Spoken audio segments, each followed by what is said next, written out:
Mosaik, live from the Freak Sanctum, and I am back, my fellow freaks, to welcome you all to Power Rangers Month. Woohoo!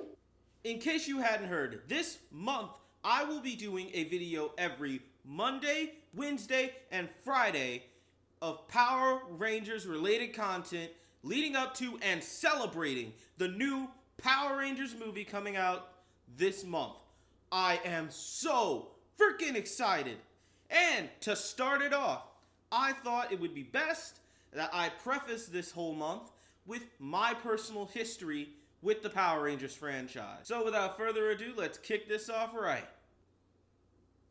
The origin of this ridiculous American franchise starts in Japan with the long-running series known as Super Sentai, beginning with Himitsu Sentai Go Ranger. This show's premise features 5 unlikely heroes from a peacekeeping organization who are recruited to combat a terrorist group filled with superhuman threats bent on world domination. To help them fight this enemy, they are given electronic enhancement suits to increase their strength, speed, and intellect. This premise evolved over 40 years, changing and reinventing itself with every iteration.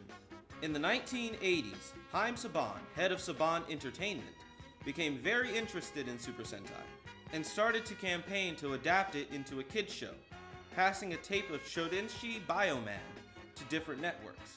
It wasn't until 1992 that he would get the green light from Fox Kids to start production on Mighty Morphin Power Rangers, which premiered on August 28, 1993.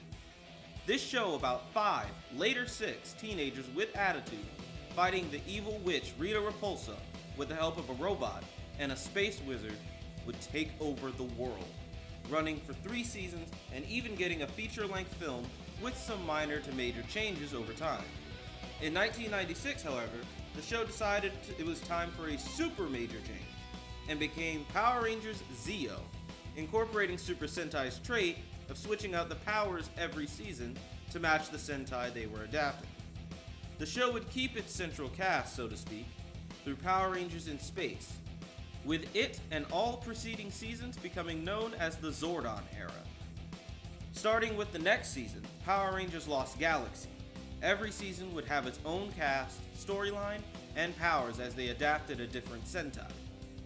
The show has been canceled twice, once in 1997 and once in 2002, and was officially canceled in 2009 after Power Rangers RPM due to subsequent years of low ratings and toy sales.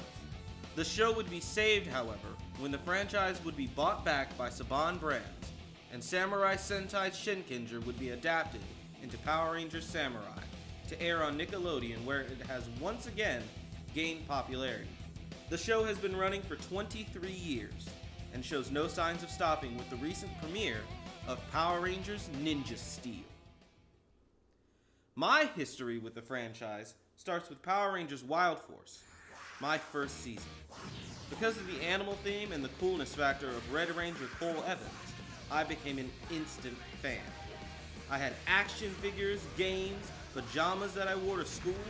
I was not ashamed. I actually didn't realize that the show changes its heroes, or if I didn't care. To me, it was just cool. I even came up with my own seasons for the show with suit designs. I fell off from watching the show during Operation Overdrive for reasons I will get into soon. I tried to get back into the show with Power Rangers Jungle Fury and RPM, but both attempts would be thwarted by its awkward time slot and me having a life. However, the 20th anniversary was fast approaching and I wanted to be ready. So, halfway through my junior year, I endeavored to watch every episode of every season in order before the anniversary. I ultimately did not succeed, finishing halfway through my freshman year of college. But doing so as a cultured teenager, I could appreciate so much more about it and how good it actually was. I've been watching the show in syndication since Dino Charge, and I still am. Power Rangers, as goofy and ridiculous as the show can get, is the show that's responsible for making me who I am today. It made me someone who wants to help people and simply do the right thing because it's the right thing. To never take my friends for granted, and to give it everything I've got in everything I do. And for that, I am eternally grateful. And that's it. I hope you guys learned a little bit more about me, and I hope you'll stick around as I gush about my absolute favorite show of all time. Join me next week as we really kick off the celebration of this grand event as I count down the top 10 Power Ranger theme songs. Until then, if you like this video, go ahead and hit that like button. Feel free to subscribe, share this video with all your friends, and let them know about this grand, epic event. Until then, as always, this is the Free Sanctum, and this is Mosaik, signing off.